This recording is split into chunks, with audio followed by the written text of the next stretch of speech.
everyone to Worlds 2019 and today's thrilling fight in Group C. Things have gotten a bit crazy. I think I'm going to put it that way. So let's take a look at the standings, because SKT, they may have had a small setback versus Fnatic. If you want to call it small, that's entirely up to you. I personally think they got smashed. No matter. It was a loss, but for them, it doesn't really change anything for this game. They can still get first place if they beat Clutch. However, it throws the rest of the group also in disarray, because now Fnatic can also still get out if they beat RNG later, independent of the result of this game. Yeah, this day has been a lot more wild than I thought it would be, like, to say the least. I came into today expecting SKT and RNG to decide it very early on, and Fnatic got that second wind. So, and there's also the potential of a possible tiebreaker between SKT and Fnatic, because Fnatic beat SKT and have the 1-to-1 head. If SKT lose to Clutch and Fnatic beat RNG, then you could have the tiebreaker for seed. That timeline is even too crazy even for me, Raz. What Fun about you? fact, 8 wins in a row for red side. Clutch gamers are on the red side. Oh, how about this one? Take it to 9. If they don't, more blame on them. All right, so let's talk about Clutch. Unfortunately for them, it's their last game at Worlds. They're going out. They can't make it, but man, can they go out with a bang. And what I want to get at here is that I think we've seen improvements from them throughout the day. They even gave RNG a fair fight in that early game. So how far can they go in this game, Yamato? I think, I remember there was a time where Clutch Gaming was struggling against the Unicorns of Love. I feel like this tournament has been a story of their progression, and if it continues down the same path, maybe they can kick SKT where it hurts. And for me, it starts with Lira. I mean, throughout the tournament, I think that he's had a lot of bad performances, specifically on the Lee Sin, being able to put himself on the rec side and finding great openings topside. He actually, I know that you made this point, Yamato, during the downtime, out-jungled in this specific matchup. He had a great early game here. And it's kind of how you want to look at Clutch Gaming, half empty or half full. Yeah, you've seen a lot of development from Clutch, but just to kind of put us back into perspective, this is also a team that's potentially looking at going 0-6. The nuance to there is that you're in a group with Fnatic, RNG, and SKT, so that obviously is quite devastating, but this isn't an international performance that you wanted. I don't think anyone feels proud when a North American team goes home not picking up a single win, no matter what the group was, especially for how close they got in some of these games. I think what I keep in mind is the expectation for Clutch Gaming coming into this group. I don't think anyone expected them to get out of it. I think in terms of what they gain out of this tournament is massive. They gain experience, they gain progression, and I think that's going to mean a lot for them coming into the next year. Yeah, if you saw the stats there, the early game stats for Lira, just kind of echoing the point of how strong he was in that previous one. And another point to come into this one is this: you just need to remember the positives, especially if you want to go into the next game hammering it out. That's what I want to see coming out of Clutch. Yeah, maybe Clutch can pick up the win here, but now we have an SKT who are angry. They lost to Fnatic a little while ago, and I want to look at this in the context of teams making a 6-0 run or teams in the running for tournament favorite. How much do we really take away from this? And how much do we think it's going to influence this game of SKT? I mean, I think a single hiccup in the on their way towards marching through a perfect group stage isn't going to bring doubt into anyone about SKT in terms of favorites. Now, I think that there are some clear weaknesses that need to be shored up for SKT, but still looking very good. And this match matters so much because they want to secure that first seed. I think when it comes to SKT, when we talk about this perfect 6-0, the path there with the games against RNG, I felt like we're far from perfect. I think when I look at the performances, it always comes down to their patience and finding the right team fights. When they are forced to find proactivity, all of a sudden they look a lot worse. And that's where I start to worry about SKT. Yeah, I think we've seen moments of absolutely fantastic play from SKT and then a couple of hiccups, but we don't know what that means yet. You did want to talk about their team fighting specifically. I think their team fighting is amazing. We saw against RNG, they won fights that shouldn't be won. They find these opportunities, always. I remember this one. Is it this? Oh, what is this? This one is was the Clid last time around Gragas with... barrel. Oh, yes. Boom, baby. So Really this early tells on. a story about RNG as well, that when they're so far ahead, they're in a winning position, they kind of play so recklessly. We're talking about SKT here. Of course, SK Telecom. Finding that team fight, that Gragas barrel was absolutely beautiful. Clid's performance this game was immaculate because this game was very rough early game. And I know it's a bit of a meme, Vedius' tweet, where he talks about how there's mid-game holes for SKT that could be exploited. And I think a really clear way to look at it is because their team fighting is so crisp and so incredible that they'll often try to fall back to this as kind of the go button for them, or like the safety blanket, if you will. And they'll try to team fight when there are other options available to playing the map. If you go back to their RNG series, the fact that it took them so long to start playing those side lanes, the fact that they kept opting into the 5v5s, I think this is kind of what we're honing in on as we put SKT under a bigger magnifying glasses, holding them up to world champions. Very true. But I will say, as the LPL representative here, I am very worried when I see SKT go up against RNG earlier today, and I see even in one of those peak moments where Uzi gets that beautiful QSS, flash to get out of the entire team fight, and so he repositions, but still SKT can out team fight in those situations. Looking towards the future, SKT has some great players to team fight with here. And the guy that I really want to talk about isn't actually FLICKR, it's Teddy. Yeah. I think part of the reason why their team fighting has been so immaculate is because of their two big carries in FLICKR and Teddy specifically. His 5v5ing, especially when he gets on the Kai'Sa, like the champion is a high-quality champion, as Yamato likes to say, but when Teddy gets his hands on it, it's just straight broken. Yeah, and I think it's pretty fair to say that after the one loss only that SKT suffered so far, this is probably going to be a game where they really want to stamp their authority going forward. Yeah, SKT wants to not only take first seed, they want to make a statement. Going into quarterfinals, they want the world to know that they are the strongest team, bar none. I actually think that we might see a bit of a slower game from SKT. Not necessarily that, I agree with you. They definitely want that first seed. But I think if you're looking at this, the team mentality is we just have to win this one. And then we're guaranteed. So let's just play it cautious. Let's not throw anything on an early snowball. We've seen how wild and crazy the yeehaw is of Clutch Gaming. So let's just maybe take our foot off the gas and coast to victory. But maybe the snowball will be thrown at them and then they need to get out of the way and then things get crazy. We'll see. But a win here would secure first seed for the LCK champions, SKT. Let's see if they do it. Thank you very much, Sharks, and welcome back to the Caster Desk, where I am Deficio's former casting partner, joined by Papa Smithy and Spawn. Had to reprise the very small joke. One more additional amount of pressure to apply to Clutch Gaming. No North American representative has ever gone 0-6 in the group stage at Worlds, and now they're facing SKT to avoid that. Do you guys want to throw any more pressure on? Like the 8 games in a row on red side victory, the no 0-6 Clutch have to keep Fnatic's hopes alive. Can you throw a bit more? I don't know if I have any more, unfortunately. I think I'm more of a pin kind of pusher here because I'm like, okay, I mean, this is like the hardest group you could ever get put in as a North American team. It really doesn't get much trickier. So at the end of the day, I don't think Clutch have embarrassed themselves by any means, but why not go out with a win? Why not pull off an upset and actually throw this group even further into turmoil? Yeah, and I think that it's just going to be playing Clutch style and seeing what can happen on the day. They've already said that against teams that they feel like they're better than, they will play slow, drawn out, methodical. But when they feel like they have to roll the dice, this is a team that's willing to do it. We've already seen one comp, which is the top lane Qiyana. See if they have something else. But let's rewind to SKT versus Clutch in the first round robin, where they really put the pain on Huni, who talked about wanting to take out the current SKT top laner as a former SKT top laner, and they really just rolled all over Clutch Gaming in a quick 26-minute game. However, their recent quick game was a loss against Fnatic, so picking up the pieces here. You see the Quinn ban, you assume a Renekton first pick, draws the Renekton ban from Clutch, but it leaves the Akali available that has actually been rising in terms of pick ban priority in the last couple of days. Yeah, it turns out no matter how many times you nerf this champion, she is still really, really, really strong and has been played to such a high level. The skill expression on Akali is just insane. However, I do want to talk about the fact that this is always the scariest time to get a legitimate Worlds contender. You know, they were cruising through group stage. They were just minding their own business, taking down opponents, and then they got upset by Fnatic. And you never want to poke the bear.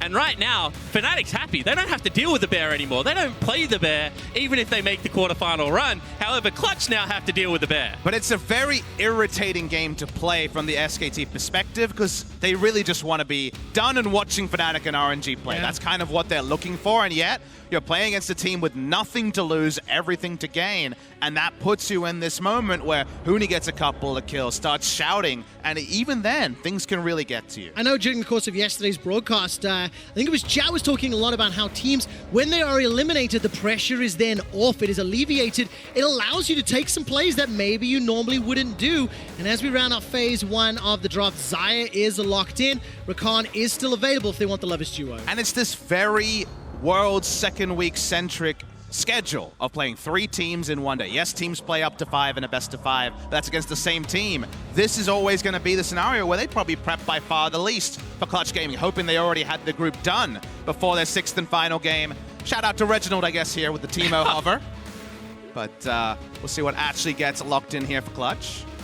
Now, what do you make of the Skarner, Ryze, Ezreal? I know Skarner for Lira is a big comfort pick, but it's a little bit of a departure, and Skarner's not a champion we've seen a whole lot of, especially in the second half of groups. Yeah, probably the best jungle and solo lane matchup into the Akali, however, unless you're an insane LeBlanc player, and obviously that can't go top lane. So they've got a team fight answer for the Akali. Just ult her up with the Skarner, make her build a QSS. Both of those things are not what you want to be able to deal with. And then, obviously, the Ryze being able to chase the Akali around lane also has a very good matchup. And it's, like you mentioned, a super comfort pick for Lira. I thought he was a bit disconnected on the Rek'Sai last time out. The Rek'Sai-KO duo wasn't coming together. However, it invites a pre-level 6 pick to try to bully the jungle from Clid, and that is always something very scary to opt into. The Elise, for example, is so far unpicked and unbanned. And it certainly could be the case, and I do want to talk about the other side of the Rek'Sai-Kayle matchup, because how many games do you have to pick Kayle and get to the 3-item point where she's supposed to be this strong champion, where you get to level 16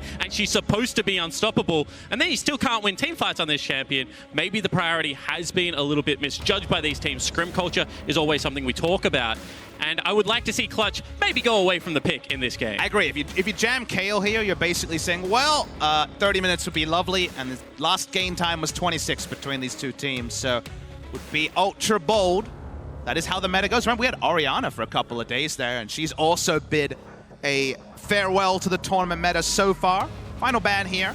Huni's already absorbed multiple bans. Could be on the Ryze duty, but Morgana actually going to be the final ban here towards Vulcan. And of course, that Kayle is still open and available if the trap card is to be activated.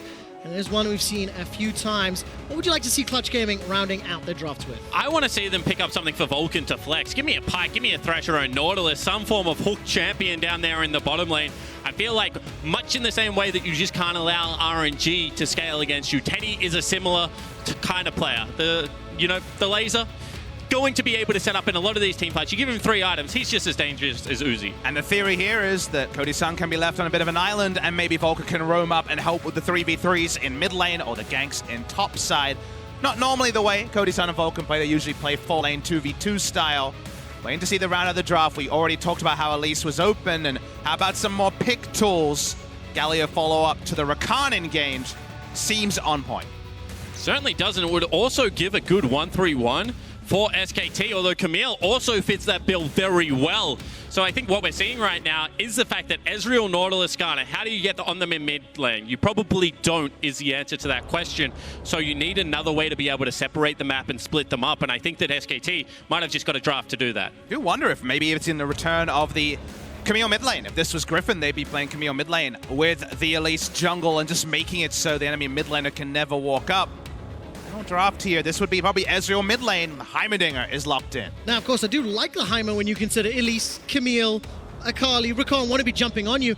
If you can land some of that CC and you can get one of those mega turrets down, there are some tools for Clutch. Yeah, and this is a kill lane, I think. If you hook Rakan out of his engage, he's going down. Like, he is one of the squishiest engaged champions. Doesn't run Aftershock, will run Guardian, and obviously the layering of CC between a Heimerdinger as well as a Nautilus should be enough to get that job done. And also means the grenade very likely to hit if Nautilus opening up the CC chain, so Merc Treads seem very, very strong, and it is a nice response to the Camille confirmation that SK Telecom T1 will be taking Camille into the mid lane as the swaps continue, and Huni's found another 80 carry to play in the top lane. Well, it wasn't the Lucian, it wasn't the Tristana today. What do you think of Ezreal versus Akali?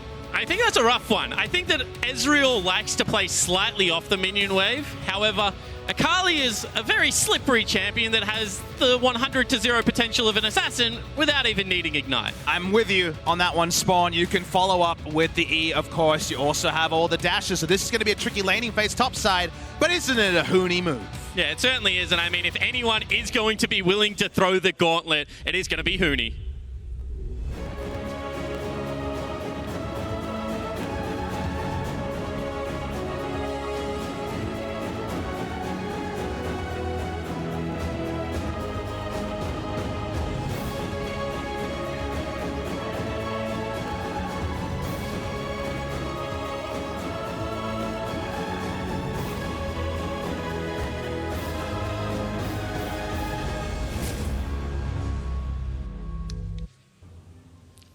We're hitting the rift for SK Telecom versus Clutch Gaming. This should, in theory, be the last game on the group stage for both respective teams, but obviously, if Clutch pull off that upset win and Fnatic are victorious over RNG, there will be a tiebreaker game for first and second seed. So SK Telecom are looking to lock in that first seed by putting Clutch down. Not dissuaded by running down bot lane for the 5v5 playground battle that Kobe anointed earlier.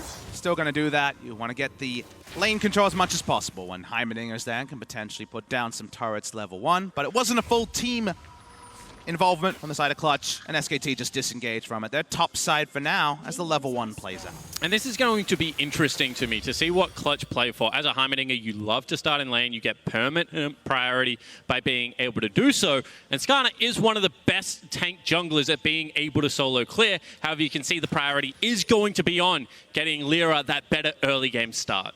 Wants to power farm as quick as possible. Really no synergy between Skarner and Ezreal in the early game.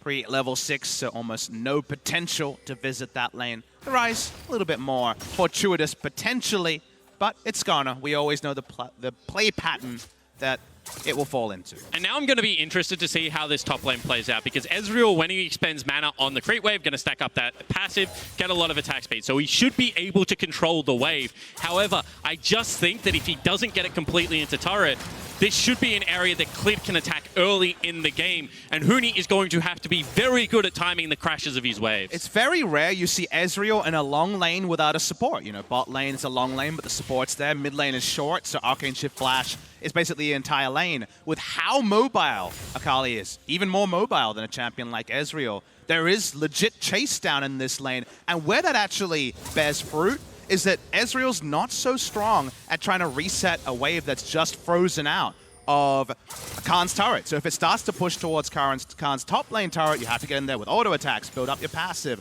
shoot out your Q, and it takes a lot of time. You don't have AoE wave clear outside of your ultimate, and that's where if Clid shows up, might be bad news for Clutch. I actually love the breakdown you've just presented, Papa Smithy, because I also want to see what Huni's decision-making is going to be against the likes of Clid on this Elise. The tower dive potential can be somewhat thwarted when you add the Arcane Shift and Flash into the combination, so a lot of outplay and misplay potential in the top lane. If you look at the minimap, Damonte has already left the lane. Huni dropped to 200 hit points, and Khan starts to step back. Is now Damonte making his way up on that Ryze. So you can see it's going to be a team effort. Already Damonte rotating up towards the top side of the map. Obviously, he's going to have the superior push over something like a Camille, but it looks like the nightmare scenario is happening in the top lane. All right, a little bit of engage there onto Cody Sun, stepping into those turrets. Teddy will continue to chase forward. Now Clid, the cocoon, will find Vulcan. Gets caught out, the fangs are sunk in. Holding onto the flash. That's a great stun from Cody Sun. Vulcan stays alive. He didn't expend the summoner spell. Ignite was used, and Cody Sun steps forward. Not enough mana just yet. And one of my favorite things in casting is when you can just see a play that lines up with your solo queue experience, and everyone knows that if you don't kill Heimer straight away, he is so damn annoying to deal with in these lanes. The amount of return damage there from Cody was so impressive. Because you just don't account for minions and turrets and auto attacks outside of just the spells from Vulcan and Cody Sun.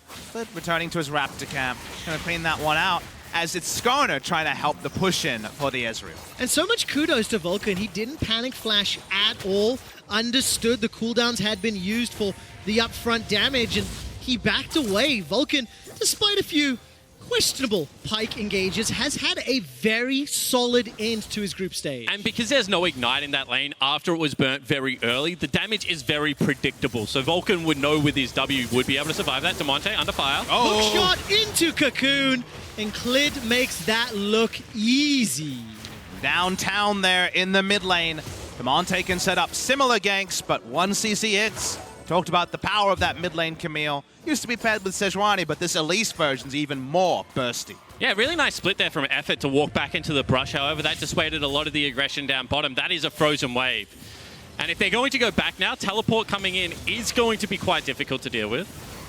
Honestly, Lira probably doesn't feel that bad about walking up and pushing in waves and sapping experience because it gets him closer to 6, and he doesn't necessarily have a lot of gank pressure. Elsewhere, we're going to watch the replay here. It's all about all the hook shot angles. Moment Damonte is tagged by 1. Watch the CC bar. There was no opportunity to clash. Yeah, and it's just really nice follow-up from Clid. Once again, knowing his damage, knowing he has to burn the flash, otherwise that's going to be Ryze walking away from that gank. And now, the fact that they've already taken him down once, we'll see whether this pickup of the Tiamat is going to be enough for FLICKR to be able to start pushing out this lane and match Damonte's roams. Well, he's got enough damage for now. Take a look at that one combo into the sweep shots, and that's a lot of damage onto Damonte. Clid looking for yet another gank. Flash and Arcane Shift is used. Again, it's clinical, it's clean, it's flawless. I just don't know whether you can create enough distance to outrun an Akali as an Ezreal, and there is no itemization to stop that from happening in the game. And I want to come back to your previous analysis about the lane matchup, because I was there with you. I don't know about this one. The main reason for that is that every time the Akali W is available, you put it down, and Ezreal can't interact because he can't Mystic Shot through a minion wave. It's so easy to get Q trades down while Ezreal gets out-damaged, and he needs mana to try to trade. You're just throwing down Qs, and eventually jungle comes up, and it's very easy. And Papa, the other thing is when we talk about lanes, often it's about the options you have, how you can play aggressively. And I just feel like Khan has so many more options, the ability to use the Shroud, dive forward, then look for the E register, or just fish in the laning phase. Doesn't really look like Huni has control of the wave, doesn't have push advantage, or doesn't have the kill threat. Well, Vulcan doesn't have the dredge line there.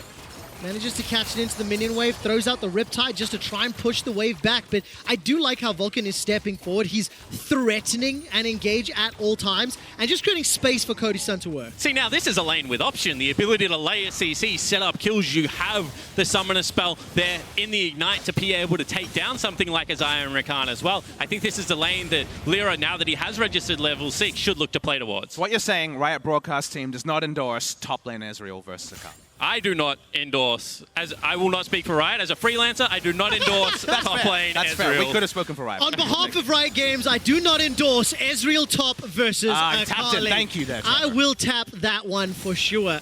And now we just need to see what Clutch can do. They're 1,000 gold down. 2 kills already secured for Clid. Take a look at the gold already in favor of Clid and FLICKR. And again, the hook shot into Damonte. Precision Protocol and Tiamat alone. 50-60% of his HP without even throwing down the ultimate. And in a melee versus range matchup, FLICKR has had the majority of lane control here. And in these moments, even when the level 6 comes through from Skarner, it's like, where does the action happen? It kind of has to be bot side from a Clutch perspective. Is it get a kill? And the layering of CC? Really nicely done. Spawn loses his mind on the desk as Vulcan gets caught out and sunk down by Clid once again. Still a 1-for-1 trade, and I just love to see the execution of the plan. You know you have the CC to go for it, so they posture aggressively for the vision and catch out effort. And they didn't need the Skarner ultimate to make it happen, so theoretically, another area that might be attacked. Clid turns on to the Cloud Drake. Taken off guard by how quickly effort went down. The bone plating had already expired at this point. And yep, just gets exploded. Yeah, it's going to happen every single time that CC first registers. There is just so much damage that comes out of the combo. Yeah, and so much additional CC as well. Depending on who lands that first hit between the grenade, all the dredge line, the auto attack, etc. So the kill was actually picked up by Vulcan in that bottom lane. CS-wise, it's still even between Cody Sun and Teddy. And now Cody Sun's under some threat as Clid and effort step forward, but they're not going to look for any engage. SKT's biggest win is having this bot side river prior, whereas Rakan has been able to roam through the river much easier than Vulcan's. We thought maybe Heimer pushes in, Vulcan walks up, and suddenly melee Camille can't play the freeze game. But this has actually been a purple patch of action for SKT as they keep zoning Ryze away from the minion line. And this is what happens when you lose control of the mid-jungle 2v2. We've already spoken about how far ahead Clid is and the fact that Lira did just have to farm for that level 6. Now he has got it, still hasn't been able to impact any change on the map, and that just means that you can never walk up and down river. You're not going to be able to look for these favorable skirmishes with proactive numbers because you should always be playing from the back foot. And then you're mostly a Nautilus cooped up next to a Heimer that can interact with the minion wave from range without much of your help. So for now, at least, that needs to be the focus here. Just pop the Predator, try to get control wards down and control that area. Otherwise, FLICKR will just continue to build a CS lead. It's not massive by any means, but given the context of the matchup and the inevitability of 2-item Camille in the side lane, really isn't something CG is comped to deal with in the mid to late game. It's going to be terrifying, and Lira has got that Predator available. He's got the upgraded jungle item. A number of members across the game have already backed and thrown down some of those teleports. Only Khan has his available, for example. So there's that power creep that is starting to come in, and Lira is still looking for an opportunity to use that Impale. Yeah, he certainly is, and I just want to keep building on the issues with the Ryze into this Camille, because normally if you have a mid lane Camille and it gets a little bit out of hand, you say, don't worry about it. Huni will deal with him later. It's not my problem. But Huni's playing the Ezreal this game, and I don't think that matchup gets any better for Huni either. I'm with you. I have the same exact read, and that's why top side is very unlikely to pivot anytime soon. That's just so hard to gank, even for a Skarner. You look at the lanes, and unless Camille uses hookshot, you're not going to be killing her. Top side already, we've outlined the problem, so kind of needs to be playing through bot. Speaking of bot, they've rotated top side. Remember, we are Clutch Gaming, so... Yeah, exactly. It's past 10 minutes, which means you have to look at the Rift Herald. So I'm going to ask both of you now to start reviewing how Clutch play around this. They already started posturing towards the objective, but SKT had some defensive vision. They had numbers around as well. So no real attempt from Clutch, but it was at least dissuaded by SKT's presence. Well, the issue there, Quickshot, was the fact that they didn't start with any of the waves pushing. So that meant that it was going to take an extra set of minion waves to be able to shove out. Now, sure, you get advantage over the Herald, but they're already on your turret. They're already looking to siege it down and taking away additional creeps. Seems like SKT aren't too worried about Rift Herald. It will be slow if it is started. They'd much rather zone away. Ezreal on bot side. Huni once again had to be on weak side. They're going to power down this turret, but will be at the cost of the Rift Herald. And absolutely will. What can Clutch use this Rift Herald for? They're already down 2,000 gold. That bottom lane tower will fall very shortly as Cody Sun throws out the Super Soaker onto Khan. That will disengage him for now. Uh-oh. Not quite sure that was the way the blast cone was supposed to go, but Khan with a very easy hop over the wall to escape. So that is a really nice play from SKT. They don't give up anything on the top side of the map. If Khan had died, it would have been a disaster. But all Herald really is a couple of free plays. If you can generate that without having to go for the fight, statistically, Oh, this is a lot of trouble for Damonte. Forced to flash. Hextech Ultimatum wasn't even used. Minion wave seems to have been cleared out for now, and Khan is going to get body blocked by the minions from some of that burst damage. The charge comes out from Shelly. Her eye gets poked, and Khan should be able to clear this one up before the tower even goes down. That is a major loss for Clutch. Yeah, it certainly is, and because they had to expend so many members and so much of their time to be able to do that, you can see Baker burns a summoner spell mid lane. They grab another 2 plates there. That is going to be 3 plates in the top lane for all 5 bottom and 2 mid. My math isn't great, but that is certainly not a favorable trade. Not at all. And that was where they had an outnumber, and they didn't wait for the minion wave to even try to zone away. Can't, so he just ended up being able to repel the push, keep it at 2 plates. That gold lead from plates is pretty damn real. SKT only now get their full reset. It spiked 2,000 gold, Papa Smithy. It was a 1K lead at 11 minutes when that Rift Herald play started. Now it's just over 2.5. Clutch Gaming are trying to threaten around the Infernal. They've got a numbers advantage. They've pushed SKT back and also pushed the wave in. Damonte's got teleport available if he wants to back and shop, but SKT are not giving this one up. Teleport coming in from Khan on the back line. He's going to get chased down. Lira, will he expend the flash? Predator has been used. Chasing down Khan's Akali, and there's nothing going to come from it. And you can just see, great read on the play from SKT. They knew that all they had to do was pull them off the dragon. They're once again going back to mid lane, trying to get the push, trying to make Clutch make the tough decisions. Clutch once again start up the dragon, but you can see the flanks are already here. All right, where does the engage come from? Vulcan sitting onto that ultimate. SK Telecom, they've grouped up from the south. Dredgeline will not find a target as the Infernal drops to 2/3 HP. SKT still trying to buy some time. Look at Effort sitting behind the Dragon Pit. He's going to take the blast go. Now Clutch will pick up the Infernal. Dredgeline catches onto Clid, but it's at Vulcan's cost. His life is down. Support for support. Hextech ultimatum thrown up by FLICKR as he's locked up Damonte. Some damage thrown down as Khan and FLICKR running through Clutch Gaming. Damonte is finished off and Clid decides not to chase further. SKT's focus in the fight was on point, taking down the evolved turret instantly before it could just continue to free fire. They pick their targets. They don't pick up the Infernal, but the reset from Clutch Gaming may be at the cost of mid lane turret HP. However, they did lose out in a little bit of experience top lane. And I think that this is one of those times where you take a kill deficit for an Infernal Dragon, you're already 3,000 gold behind. You can't get that much worse. The Infernal's going to give you some much needed stats. I would say Clutch Gaming fans would probably take that as a victory. It looked like it could be so much worse. An additional kill coming across here would have meant the mid lane turret falling down, but Clutch seemed to come out with an okay trade. So Spawn, if Clutch Gaming fans would take that as a victory, two questions. Number one, are you a Clutch Gaming fan? Yes, I actually do like Clutch a lot. Therefore, do you take that as a victory? Oh, we missed this, by the way. After, while we're in the replay, Cody Sun also concedes his life. It's now a 5,000 gold deficit. Look, I'm not going to take that one as a victory because that one was a little bit dodgy. However, top lane. All right, Realm Warp is coming out. There's no Impale, there's no Flash. And Damonte actually takes a turret shot for his troubles. Clutch, they're after 15 minutes, find themselves in a gigantic deficit. And for SK Telecom, this is the final nail in the coffin for not only Clutch, but for guaranteeing that first seed out of group. All right, I'm going to put my lawyer hat on real quickly here. However, you do have a Ryze, one of the biggest builders of maximum AP, so he's going to scale very well off something like an Infernal Drake. You have yourself the Heimerdinger, going to be a very similar build there. So I think stats-wise, if you compared the gold of just the it would certainly be a worthwhile Drake, but it's always what more are you giving up? Where are the positions? What experience are you losing? Did you lose vision and the chance to set up over the side of the map you wanted? So obviously, it's not going to be advantageous. It never is when you die, but it is still a nice piece of resource to take. And I appreciate your glass half full, but I try to be pragmatic. Who is the person that shows up next to the Akali? I don't have an answer to that on the side of Clutch Gaming. I don't think it is the Ryze at this particular junction, still working on first item finish here.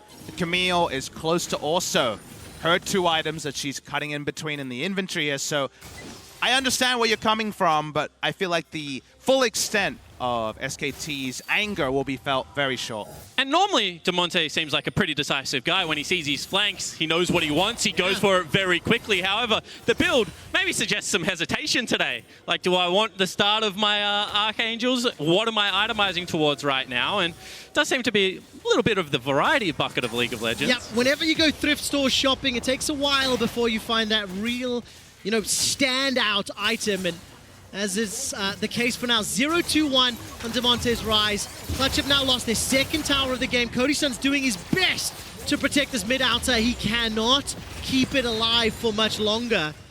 And this will be the final game of groups here for Clutch. The pressure is on. And just remember, they lost the previous game to RNG because RNG snuck a Baron in the mid-game. Now, Clutch are in a significantly larger gold deficit, and they cannot afford the same mishaps. But they have less vision, less control, less ability to fight, so it's a much more difficult situation. Yeah, and they're just not equal in gold, right? So it means that they're going to be fighting from a stats disadvantage. Khan takes away another blue, that's just insult to injury. And I don't want to start reading the eulogies too soon, but I feel like Cody has had a pretty impressive Worlds. This is a guy that is now at Worlds for the 3rd time on his 3rd team, and has been, to me, one of the beacons for Clutch as they stood up. He's had another fairly good laning phase here against SKT's bottom lane, who we saw go toe-to-toe with Uzi and Ming.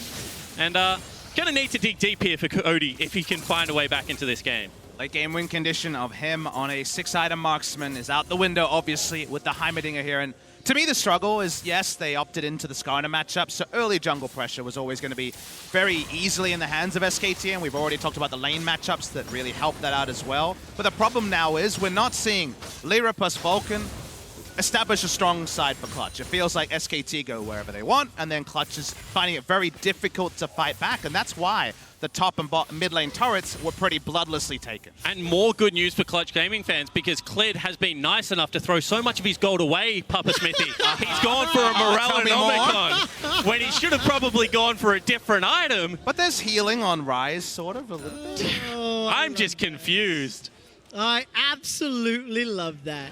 We'll actually have to have like a legitimate content series after the World Championships where we asked all the pro players their decision-making trees that leads to Really the right needed an amp tome in his inventory. Well, I can't remember who actually put the tweet out, but it was just like some item choices are not, you know, preference. They're just like purely mathematically correct or incorrect at certain junctions. And pro players do at times, having worked with a couple of teams, struggle to know the difference in those things. So I think that some itemization analysis does need to be done. Hey, that math is real complicated. Now, actually, I'll ask Freak to help clarify some of those numbers because I know I'm not qualified to do it. Well, listen, we're 20 minutes in. The gold lead is growing more and more, 5.5K. 2 items being completed. Many members across the board. Importantly for Damonte, Archangels is completed now, so that's a big spike. And he can survive some of that burst damage that'll come out from Khan or FLICKR individually. But if both of them or Clid decide to jump in, that's going to be a problem.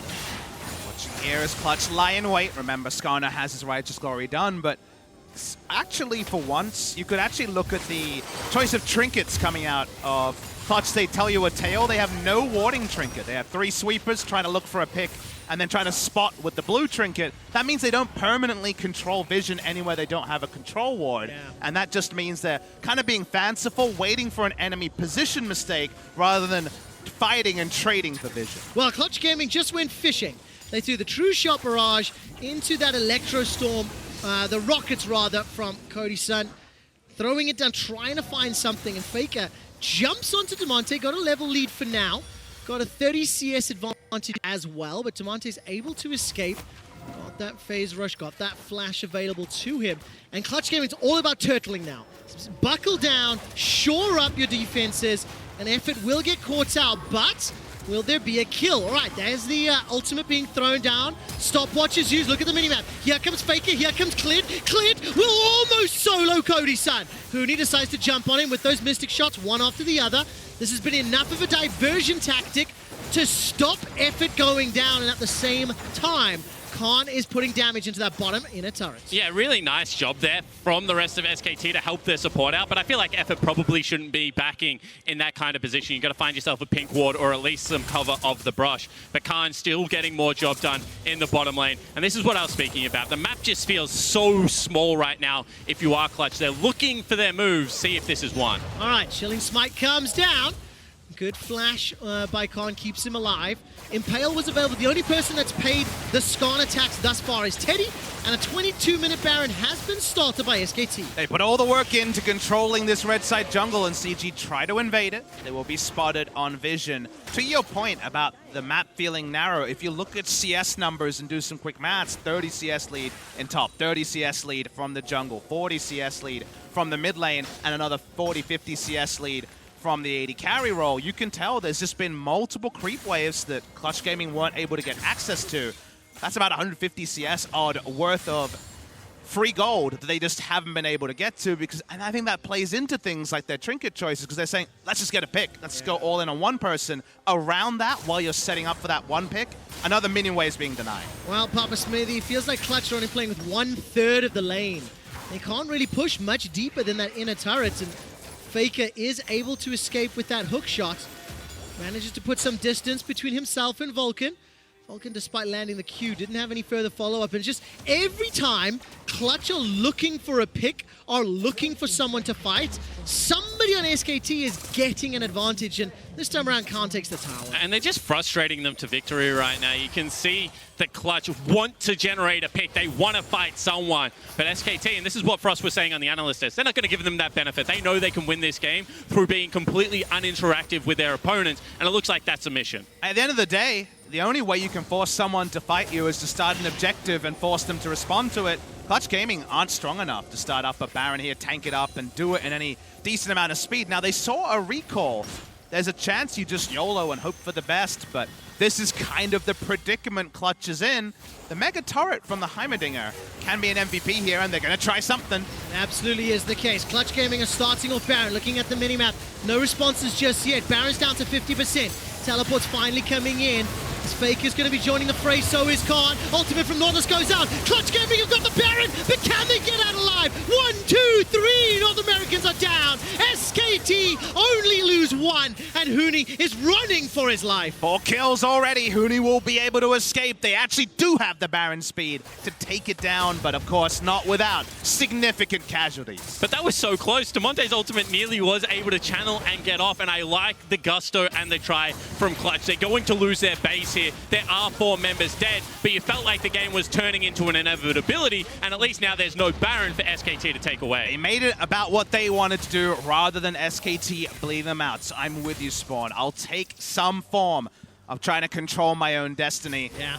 Clutch Gaming, 1 Baron left on Huni is all they come away with. And you can see how quickly they do it, why they think they can get this Baron off. However, it is going to be effort clipping the back end, then a huge stun off the Hextech wall dive there from FLICKR. Ultimately, he will be the member of SKT that falls down. The 4 members now denied that Baron buff, but I do want to say that that is now a long time where the turtle is much easier.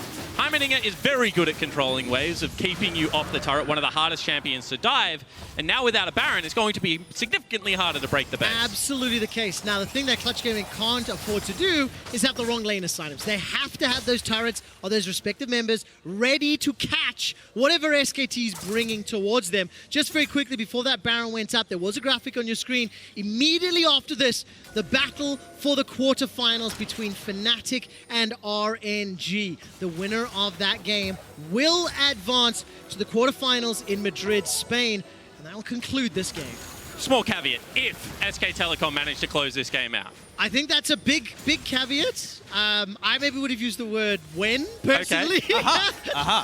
Because I don't quite have the silver lining, but maybe I should be eating my words, because the Baron-empowered Ezreal top, being piloted by Huni, will finally open up that mid-outer turret. That's the second of the game in favor of Clutch. Look at Khan coming from the east, making his way to the mid lane, while FLICKR was able to push the top lane tower down. I mean, look, it would be a monumental comeback. But if Clutch can stall and delay long enough, there is a chance. There's always a chance. There's always hope, ladies and gentlemen. Even when everything seems so dark and grim and you've only got your base to defend at 26 minutes in the game, you can always hold on for a miracle. I mean, after this, it's home, right? Spawn, becoming a father has changed you. It really this has. Positive outlook on life and silver linings. You used to be bitter like me.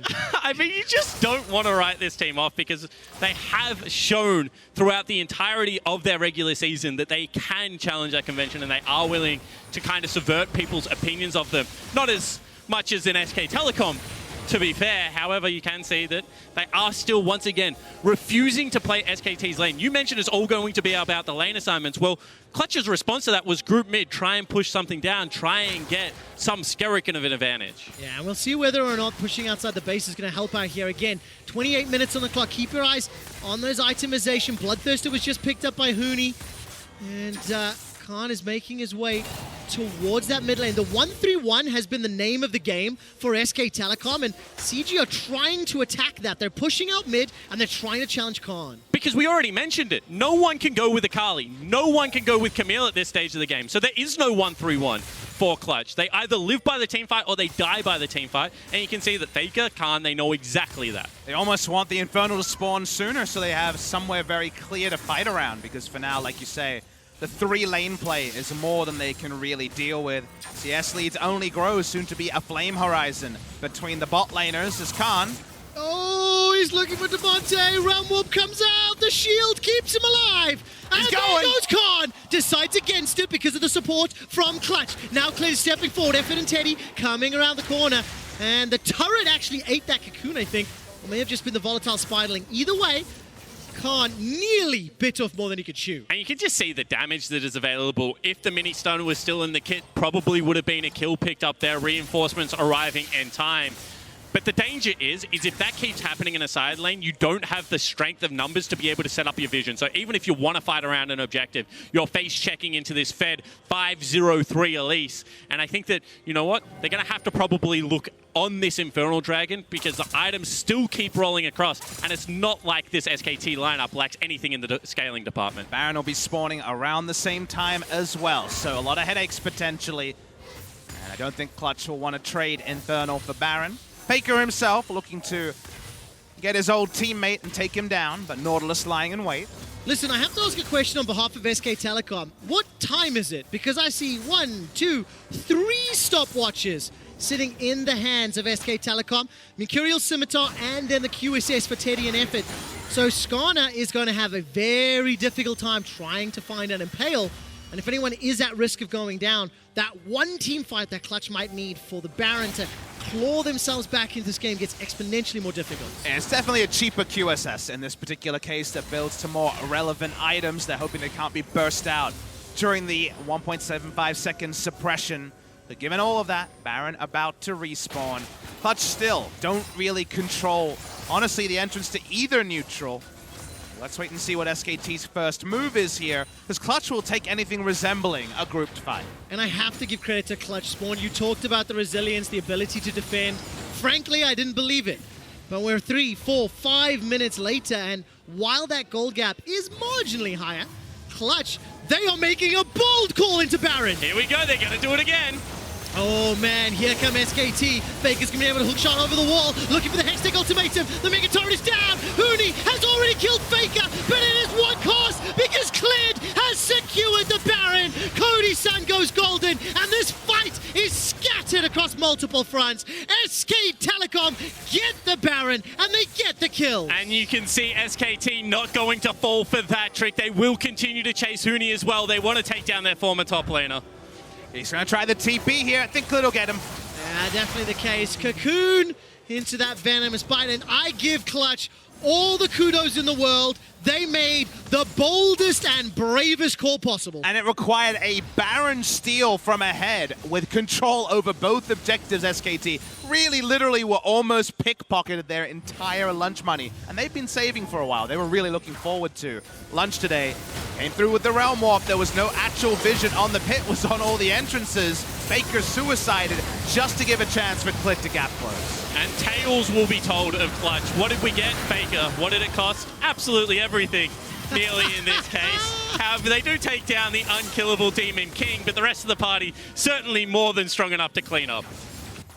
Man, and you know what? It's one of those things where, in retrospect, you'll see this 0-5 expected 0-6 scoreline and be like, well, they got smashed, but it does not tell the story of the games. It does not tell the story of this last week and a half of World Groups. And I think it is more than fair to say, you know what, Clutch has been behind this whole game. However, they have tried to generate plays. You can see this is another one. Is it though? They're trying to generate the plays.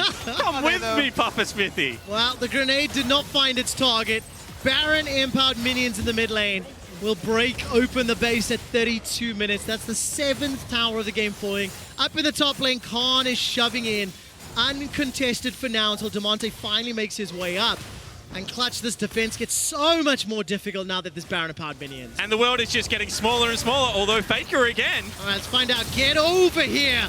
As Spawn said, what did we get, FLICKR? What did it cost? Everything. FLICKR still not yet dead, as he will take out Cody Sun. There's the engage from Vulcan, and he goes down to Teddy. Inhibitors are being pressed, middle and bot. Top tower will be next. Baron empowered Siege is onto the Nexus, and Clutch Gaming will be eliminated. The first North American team to go winless in groups, but more importantly, SK Telecom guarantee the first seed coming out of groups. And whilst a lot of fun, never really in doubt for the juggernauts from South Korea, SK Telecom will come out of this group in first place. And I think despite one hiccup, have very much shown that they are a team that is here to win the whole damn thing. Still, they close out not in ideal fashion. A loss into, yes, a game that seemed always assured to be their victory, but obviously wasn't on their terms as much as they anticipated. Hugs between Khan and Huni, 2017 and 2019 SKT top laners, respectfully.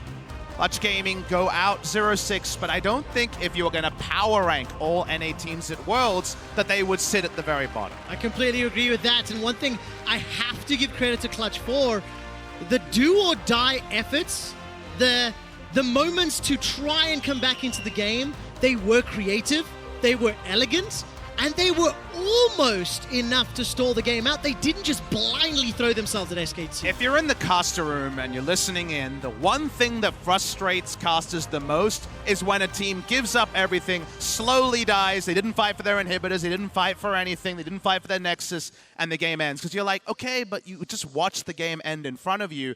That's not clutch. They'll go for the 5, 10, 20% play because it's better than just sitting back, because if they sit back, it's a big zero. And the impressive thing for me is normally it's Huni going for these plays as an individual, but he took the rest of Clutch with him this time and only took an Ezreal top lane pick to get everyone on board. But in all seriousness, I mean, when you are facing a team that has that much control with a 1-3-1 comp, your decisions become so limited. You have so few opportunities to be able to take. Majority of them have to be around Baron. They tried for 2, one of them didn't work. We say goodbye to Clutch Gaming, and do we welcome back our Korean overlords, the second LCK team to top the group. Some Titans will rise and some will fall in our final game of the day. Fnatic and RNG are fighting for their tournament lives. Only one will make it out of the group of death. So Vulcan would know with his W would be able to survive that. Damonte under fire. Hook shot into Cocoon. His life is down. Support for support. Hextech ultimatum thrown up by FLICKR as he's locked up Damonte. Some damage thrown down as Khan and FLICKR running through Clutch Gaming. FLICKR's going to be joining the fray, so is Khan. Ultimate from Nautilus goes out. Clutch Gaming have got the Baron, but can they get out alive? 1, 2, 3. North Americans are down. FLICKR's going to be able to hook shot over the wall, looking for the Hextech ultimatum. The Mega Turret is down. Huni has already killed FLICKR, but it is what cost because Clid has secured the Baron. As Spawn said, what did we get, FLICKR? What did it cost? Everything! FLICKR's still not yet dead, as he will take out Cody Sun, the first North American team to go winless in groups. But more importantly, SK Telecom guarantee the first seed coming out of groups.